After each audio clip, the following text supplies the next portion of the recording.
So when visiting a shelter, there's lots of animals to choose from, and it can be overwhelming. And a lot of people have that fear of coming into the shelter and not being able to save everything.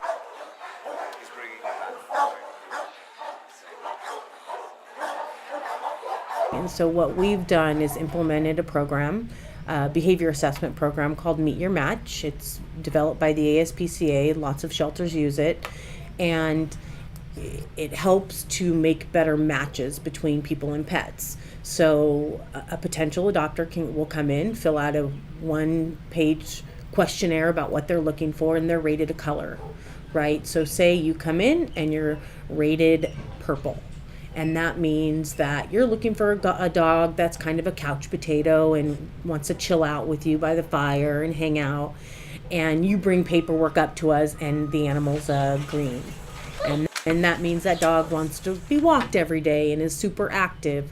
It allows us to have those conversations with people to say, listen, I know this dog is really cute and fuzzy or whatever, but based on your responses, this really isn't a good match. And so we're able to have that conversation. A lot of ladies will get this. Bear with me. So when you walk into Macy's, you've got mannequins with outfits set up for you, and you're like, oh, I like that, or I like that. Versus Ross, you've kind of got to dig for your gold, dig for the perfect outfit, right? When you come into the shelter, if you know you're rated a green and you're walking through the kennels, every kennel card has the color of that dog's rating. So you're able to kind of put on blinders for a while and not feel so overwhelmed and gravitate towards those purple or green dogs, whatever color you are. So it lessens the overwhelming experience, and it really helps to point the adopters in the right direction so that it's a more suitable match. Doesn't matter. So I do use the form in my counseling process, just to kind of, it helps us get an idea of what they're looking for and really what they need. A lot of times, potential owners don't realize they know what kind of animal they want, but they don't really, realize what they need. And so it kind of helps us because we can kind of guide them. If the animal they want to see may not necessarily be a good match, we can use that Meet Your Match form to kind of guide them to an animal that maybe better suits their needs. Or Bella. I'd hate to take her home and then all of a sudden be returning her because she doesn't warm up, or and then have her go through that whole process again. That's not going to be good for the dog. Yeah. So we have in the past, they've shown them one animal and be like, talk to them about the animal, talk to them like the breed or, what they can expect by that specific dog. And then, kind of be like, well, maybe this dog over here might be a better choice for you. And, they meet the dog and they fall in love. So I've done that before in the past. I've, told them like, I don't know if this dog's the right dog, but I have another dog in mind. And I've had, owners fall in love and say, yep, you're right, this is the one. And they take them home. The main reason we chose to go to a shelter, because we had looked at some expensive pet stores and we had looked for even this type of breed, but we chose to go there because we wanted to save a life. That's the main reason. Once I kind of made my family aware, because I already was aware of puppy mills and that kind of thing, but I wanted to save a life, to help a little guy out. And that was important to me. So that's really the main reason.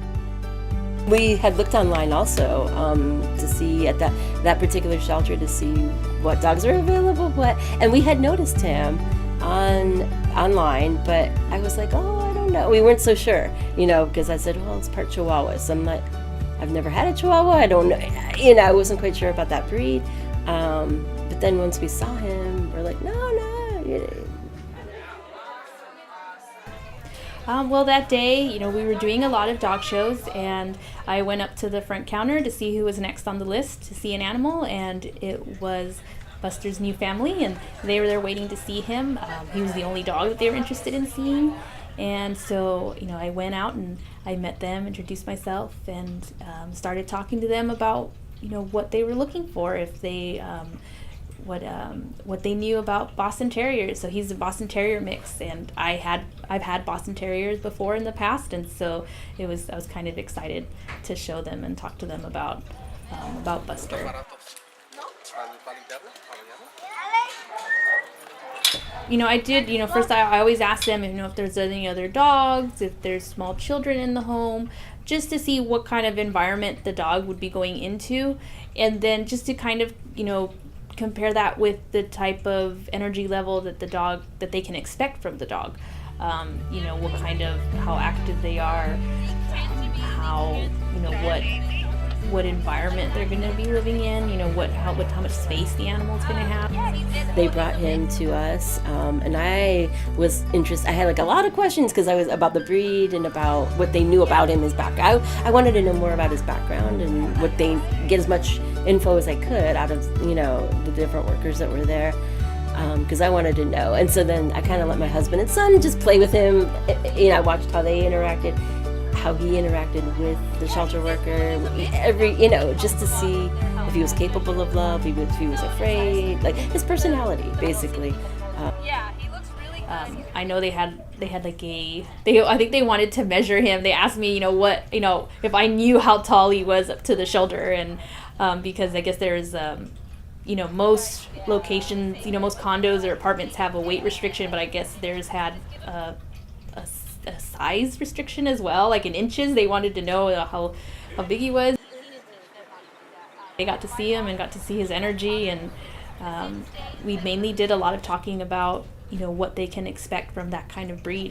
They're definitely not a beginner breed necessarily, but he's a mix, so which is in a way which is kind of great for them, because it's not a mix kind of, they can tend to be a little bit more I guess mellowed out than the regular breed, so I think it would have been a lot easier for them, because a lot of times the dog first comes in, they're just sniffing around, there's a lot of smells in there from other dogs that have come through, and some of them are kind of housebroken, so they spend they can spend anywhere from 2 to 10 minutes just trying to just getting to know the area, and just kind of sniffing around and doing their own thing before they even realize that there's people in the pen waiting to see them. A lot of dogs, it's kind of funny, they will sniff, do their thing, and then all of a sudden they look up once they're done and they're like, oh hey, I didn't see you there, and then they come over and they want to play, and some people will get they want the dog to come to them right away, and they want to interact with the dog, and they don't wait long enough. They're like, oh, the dog's not interested in us, and I always try to explain to people, give them their space for a minute, and next thing you know, they'll be right there with you, and so at least, like I said, anywhere from, it can be anywhere from 2 to 10 minutes. The dog is doing his thing, and then after that they can spend time with the dog, playing with the dog, seeing if there is a connection or a bond. Sometimes there isn't, and sometimes there is, and so that's why in my opinion I like to spend at least 20 minutes in there, because then it gives me also time to talk to them. They get to see the dog do their thing and watch the dog, and I talk to the grown-up if there's a family there. The kids are playing with them, and I'm talking to the grown-ups of what what they're looking for. So it's really windy outside, don't take them out. Right. They're very. She was great. She answered all my questions. She reassured me. We talked about if he doesn't work out, which I don't, I didn't plan on him not working out, but if not, what could I do, or what kind of resources were available to me, and so we talked about that. Okay. Do you have a leash or a collar today? I do. And then after we met him, played with him, decided that was it. I'll be out with this. We brought him home like about 5 days later, after we had adopted him, so we were able to get a crate ready for him, get some toys, so that was good, actually. It took a little bit of prompting to get him out of the car into the house. We had to bribe him with some treats, reassure him that it's okay. It took about 5-10 minutes to actually get him in the house. But once he got in the house, got himself some water, got settled a little bit, he was fine. He was okay. He's added so much to our family. We can't imagine being without him now. we just have a great time playing with them. You know, every species feels love. Every species wants love. And opening your heart and your home to an adopted animal is the most gratifying experience. And, you know, we always say a house is not a home without a pet. So the adoption program here is really crucial.